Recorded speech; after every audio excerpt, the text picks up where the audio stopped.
Hi and welcome to a new video. In today's video, we're going to talk about how to create a high converting abandoned cart sequence in Klaviyo. So we'll cover the key steps to creating a successful abandoned cart sequence inside Klaviyo for your e-commerce brand. So let's get straight into it. So the overview of the abandoned cart sequence. So an abandoned cart sequence is a series of automated email messages that you send to customers who leave items in their shopping cart without making a purchase. The goal is to persuade them to complete the purchase by reminding them of the items they left behind and offering incentives or helpful information. So there's a difference between an abandoned cart and an abandoned checkout, which a lot of people don't quite understand it well. So an abandoned cart is when someone adds stuff to their cart but bails before buying it.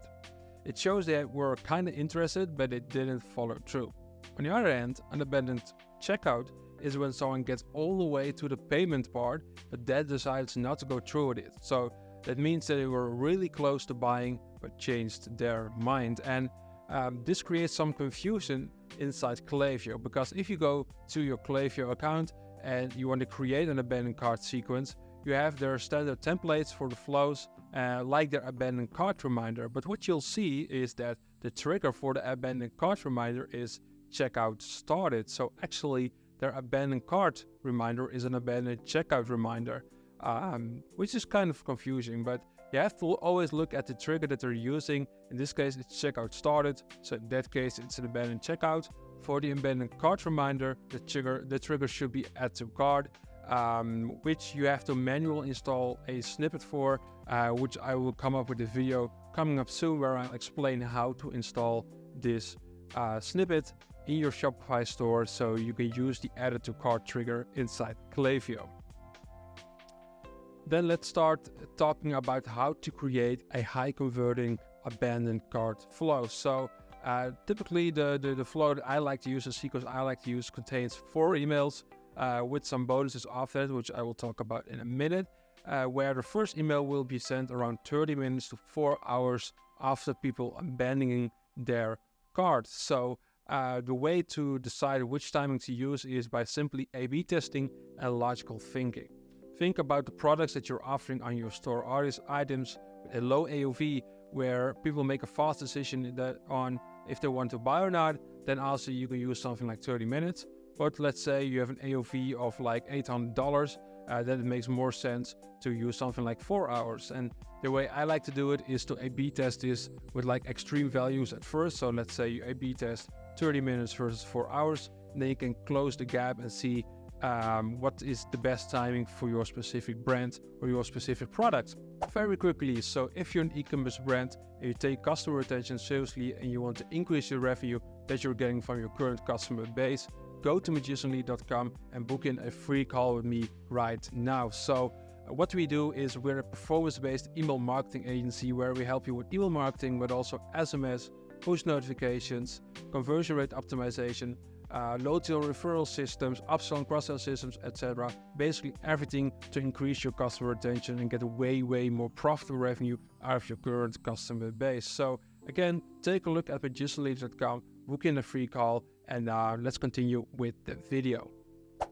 So this first email, the objective of this first email is to simply remind people about their cart, because people are distracted quite a lot. So a simple reminder can do a lot of work for you as well and recover a lot of abandoned carts already. So the content of this first email should be a simple reminder. You can add in some social proof or USPs like guarantees, return policies, free shipping above a certain value, for example, etc., etc. So just a simple reminder.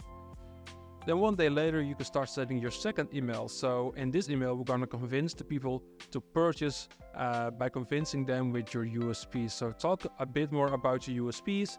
So a bit more in depth. So what are the benefits of your product? What are the benefits of your brand? What makes you different compared to all your competitors? Why should people buy from you? And show social proof and or authority. So think of testimonials, user-generated content, and also like things like press releases or something like that. One day later, you can start sending the third email. So the goal of this third email is to convince the people with an incentive. So we've now sent 2 emails without an incentive. And at this point, this is not going to work anymore. So we now have to convince people with an incentive. So give an incentive, remind the customers of the items they left in their cart, and encourage them to return with the discount you provide. So also don't forget to use this email to show off more social proof, because that just works really, really well, even in the third and fourth email after that. So, and then the last email of the sequence, one day later again. In this example, we're going to convince with urgency. So you're going to send one last reminder, say that the incentive is expiring, the card is expiring, mention your USPs once again. And what I noticed is that a personal letter from the founder could work really, really well as this fourth email within your sequence. So that's a good tip to split this again.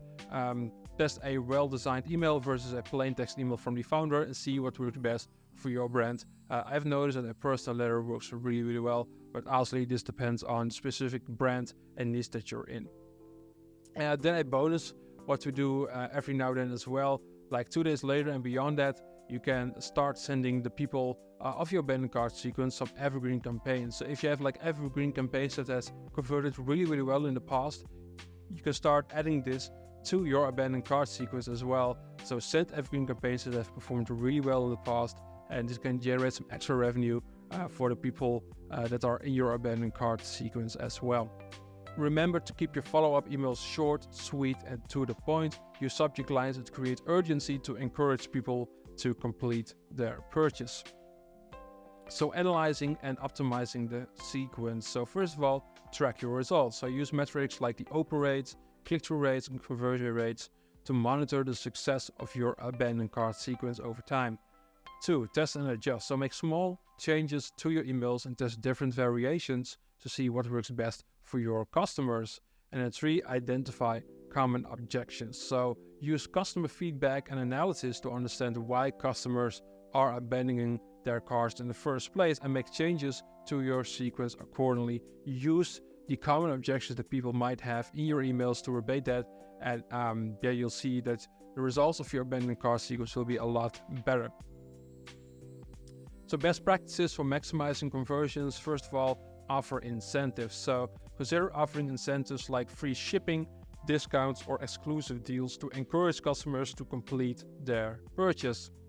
Personalize your emails. So use customer data to personalize your emails, including product recommendations, messaging, and subject lines to make your emails way more personal. Again, that helps a lot to increase your conversions. And the third thing, optimize for mobile, which is something that a lot of brands are still forgetting about, but make sure your emails look great on mobile devices. Since many customers shop on their phones and tablets, they'll open your emails on their phones. So optimize your emails for mobile, and even make your designs with the mobile first principle in mind.